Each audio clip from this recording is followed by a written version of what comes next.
Was yesterday International Seam Ripper Day? It sure felt like it. Find out why later in the episode.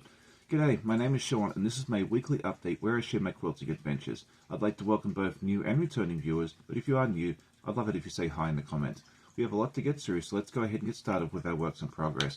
I had a good week. I got a lot done and I'm excited to show you some of the progress that I've made. The first one I want to show you is the rainbow quilt that I'm making for one of our exchange students, and this is one of the reasons that I thought yesterday was International Seam Ripper Day. My mate Jack came out and he worked overtime. I ended up having to rip out an entire row, redoing some of the sections and putting it back together, but thankfully it's all done. Well, what I had to rip out and put together was all done, not the whole thing. I still have a little bit left to go, and if I showed you the right side, it'll help even more. But I've done 8 out of the 10 rows, and it's hard to show the entire thing. So what I'll do is show you this right now, and then next week we'll come back and hopefully we'll see it completed, sandwiched, and maybe even quilted or close to it. So come back and see that. And then the second thing I did as a work in progress was clue 1 on the brand new Wild West Puzzle Mystery Quilt by Cotton Cuts, and this one is a lot of fun. I'm doing Tombstone, which is a totally new colorway for me. I've always done batiks in the past, but I'm loving the different colors, and this is the first block. I'm doing the small. So that's what I have going on for my works in progress. We'll have more to share in later in the episode, but before we get to that, let's go ahead and do our week in review. And if you're new to the channel, this is just a series of videos to take during the week, mostly of me sewing, but also of any adventures we get up to, so I hope you enjoy.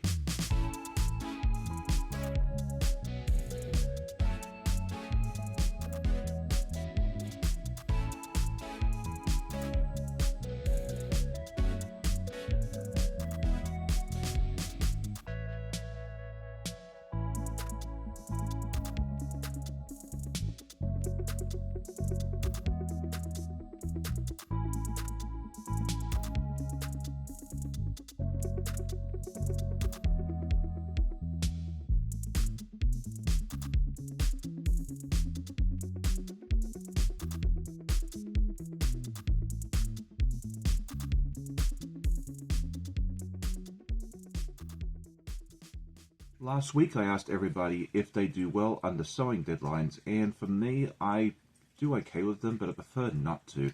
But it seems like this year I've been doing quite a few of these deadlines, and it's not my favorite thing. Anyway, this week I was going to ask, how often do you guys normally go to the quilt store? I went last week to get fabric for this beautiful project, and I realized that was the first time this year I've actually been to that particular fabric store, and only like the second time this year I've been to a fabric store. So let me know, is it something that you go to every week, every month? Do you do primarily all your shopping online and just let the letter carrier bring it to you? I'd love to know in the comments.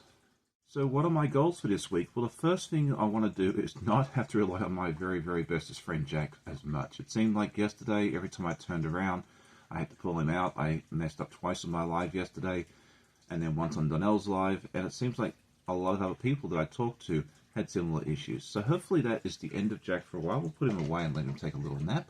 And then what else have I got for goals this week? Well, I'd love to get this quilt top done and hopefully sandwiched and quilted, as I was mentioning this a few moments ago.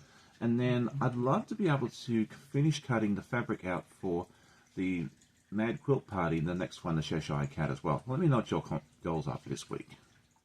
So time for news and events, and I pulled out a couple of videos this week. They were both shorts and they were fun to produce and put out there, so if you haven't seen those, go check them out.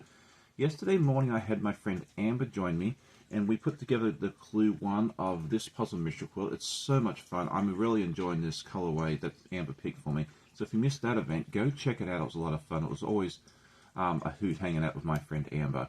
Right after that, I took a little bit of a break, and then I hopped straight over to Donnell's channel over at Donnell's Stitchery, and I was her guest over at her live, and that's where I had a lot of fun putting this together and also messing things up.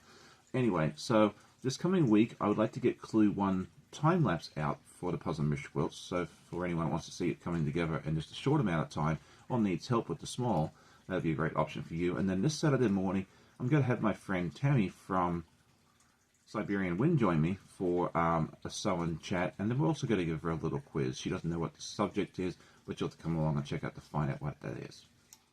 So now it is time to talk about my finished object, and I am super proud of this one, and I'm very, very excited to be able to share this with you. A few weeks ago, my friends at Cotton Cuts sent me a little bag of snippets, which is basically the extra off-cut scraps from when they cut out the pieces for the puzzle mystery quilts, and asked us to do something with it, put it together. My friend Amber made a bag, Ian's done something fun, and then I decided to do something a little different. Most of my pieces were triangles, so I figured, okay, let's just do half square triangles and put something together. And after a lot of sewing, I've actually been able to put together this nice little wall hanging, which I still have to quilt.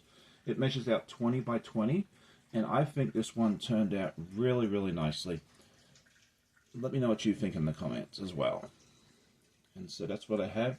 I'll hope you'll be able to show you some updates on this one in the very near future as I quilt this one.